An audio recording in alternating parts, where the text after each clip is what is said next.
pro-life, like anti-abortion, is all about covering up racism. It's not about giving mothers and children a good life, because if the Republicans really did care about kids, CPS wouldn't be failing kids every day.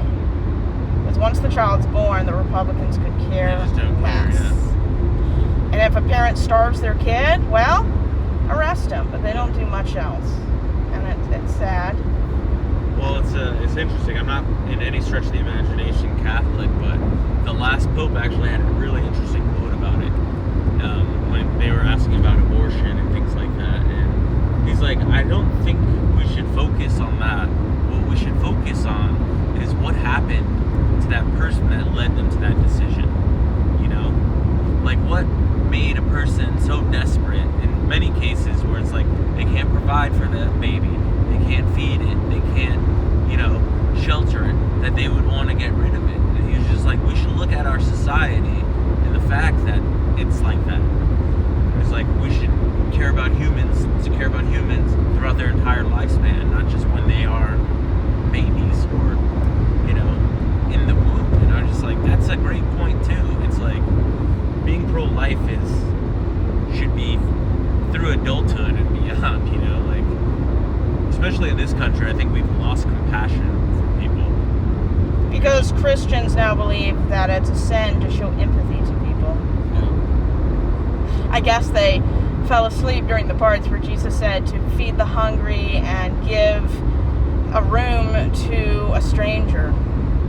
I don't think Jesus would round people up in trucks and put them in holding tanks like Hitler. But there's a quote in the Bible that talks about how you should always accept foreigners. I mean, if I was the president, as long as somebody didn't have a criminal record, I would do everything in my power to keep every single one of those people here to boost the economy.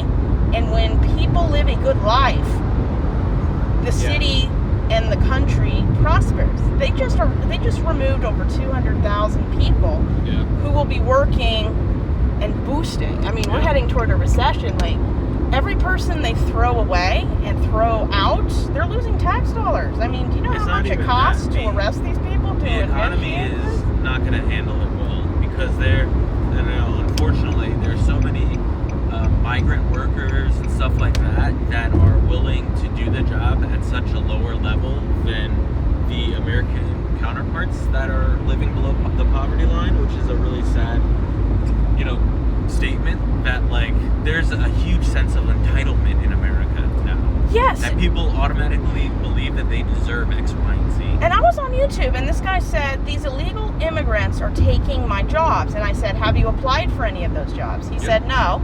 And then he countered with something funny, but they're breaking the law. And I said, kind of like how you elected a 34 convicted felon, like that breaking the law.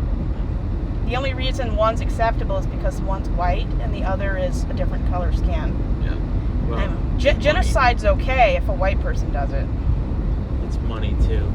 That's all this country is. This country is really just a capitalist system. Yeah, they eat people up and spit them out. And we're all basically prostitutes. We all sell our body for money. Some of us just sit behind a desk when they do it. That's fair. And I sit behind a wheel when I do it. And, I mean, without supply and demand, there wouldn't be anything. Yeah. Well, it's interesting. So, do you know who Padma Lakshmi is? She was the host of Top Chef for a number of years.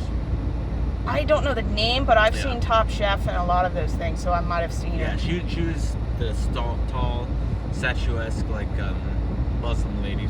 But anyway, she left Top Chef and she started another not a cooking, but a food show on Hulu. And she basically goes around all parts of America tasting things out. And she went to border towns in Texas and New Mexico. And it was really, really interesting because there was one lady that got up there and she talked about Trump and stuff like that. And she was just like, he is the worst thing that has happened to this border town, because this town thrives off of migrant workers.